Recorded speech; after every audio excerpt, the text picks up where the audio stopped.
supposed to conquer the world if I can't have a moment of peace in my own castle?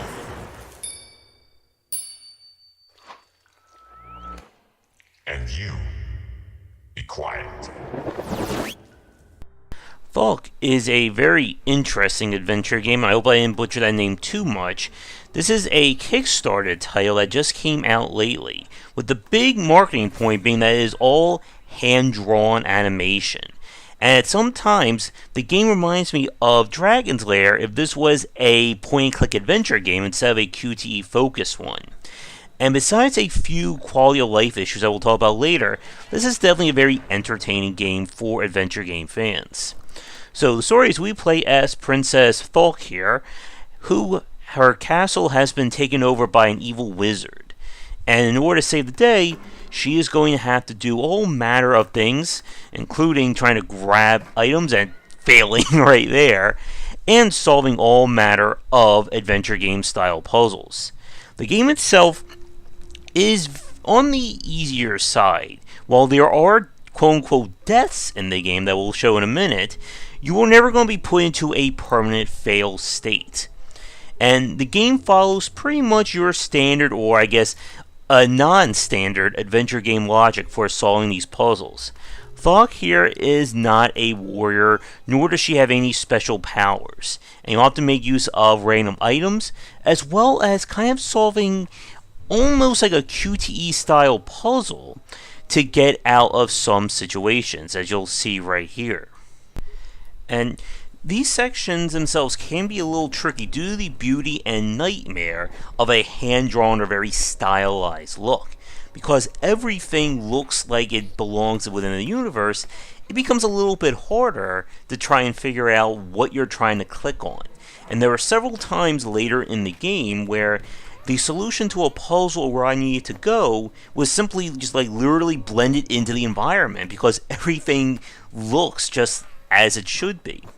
And as you've seen so far, Tsioque is an amazing looking game. I have one little bit of animation I'm going to show you after this segment here that definitely will seal the deal whether or not you're going to enjoy the game. But when it comes to the general puzzle solving, the game, I would say it's on the medium to medium hard side. It doesn't get too crazy. Oh, she just fell again there. Don't worry, she'll make it eventually. But it does get a little bit tricky. There is a major twist that happens near the end of the game, which again, similar to when we talk about Bad Dream Fever, I'm not going to spoil here, but it does cause a very big change in the internal logic of the game. And it can be a little tricky to know just what you're trying to do within the internal logic when that internal logic gets completely turned on its head. But getting to that point does happen later, and there he goes. Oh. But yeah, the animations and just the general design of the world are definitely the highlights of the game, and I'm going to go quiet for this next part because I want everyone to experience this animation right here.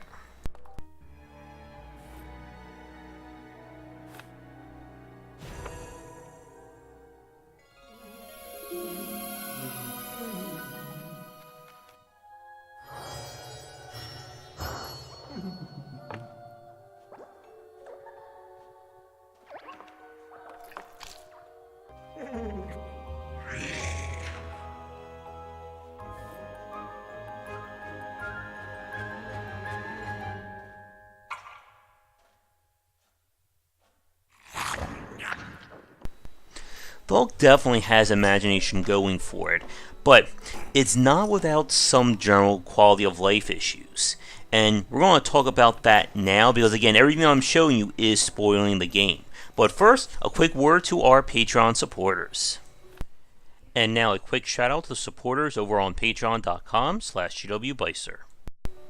Like I said, Tsioque has some growing pains too in terms of the general play, and the big one has to do with the amount of dead time there is playing it. Like I said, the game uses all hand-drawn animation, and because of that, it really takes a long time for our little princess here to move around.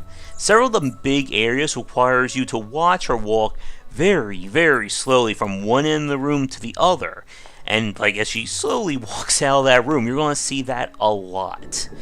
And this can become a bit frustrating when you start to get lost with several of the puzzles, as you'll start to wander around from room to room, watching her repeat the same animations over and over again, when you just want to try and move things forward. Developers have talked about adding in a skip animation or a speed up option, but that is currently not in the game. The other issue, like I said, has to do with the logic of some of these puzzles. It can be a little bit tricky in a few areas. I'm not going to spoil the solution, but there is one puzzle there's two puzzles that have the same clue that's used for them. But it's hard to know exactly where the solution was within. And again, it's hard to talk about solutions without mentioning or giving it away. But there were a few times where the puzzle solving did get a little bit annoying. There was one situation where the solution doesn't really exist. You're not going to stumble upon the solution until you probably have already found the puzzle. And it's one of those cases where you don't know if the solution that you need is just like a random item, or if it's something entirely different. And I know I'm really explaining this well, but again, as anyone who's played adventure games will tell you, it's hard to talk about these things without outright spoiling it. But with that said, we're going to wrap up this review here, because again, the more I show, the more spoilers we get. If you're looking for a very beautiful adventure game, definitely give Tsioque a try. As long as you don't mind kind of the slowness of it, and I will say the game is a bit on the short side. I think, given without getting lost a few times, it took me about 2 hours, give or take, to finish the entire game from start to finish. May take you a little bit more if you do get stuck like I did in a few spots. One last little complaint before I forget regarding the animations is that during some of those QTE sections, or I guess those action parts, if you do fail to start, you have to wait for the animation to start again before you get a chance to try it again, which again is a little bit of a quality of life issue that I hope they fix. But I would like to thank developers for giving me a key to check things out. The game is currently available on Steam, and I'm sure on the other platforms as well. But thank you so much for watching this video. If you would like me to tackle your game in the future, please don't hesitate to get in touch.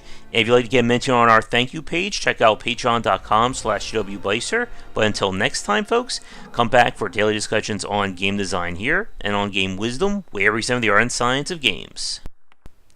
If you're looking for another book about game design, be sure to check out my first title, 20 Essential Games to Study, out now.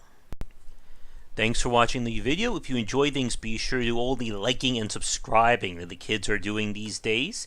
Check out our Discord channel link down below, where we hang out and chat game design, and come back later tonight for our regular streamings. But that's it, and tune in for more great content here and on Game Wisdom, where we examine the art and science of games.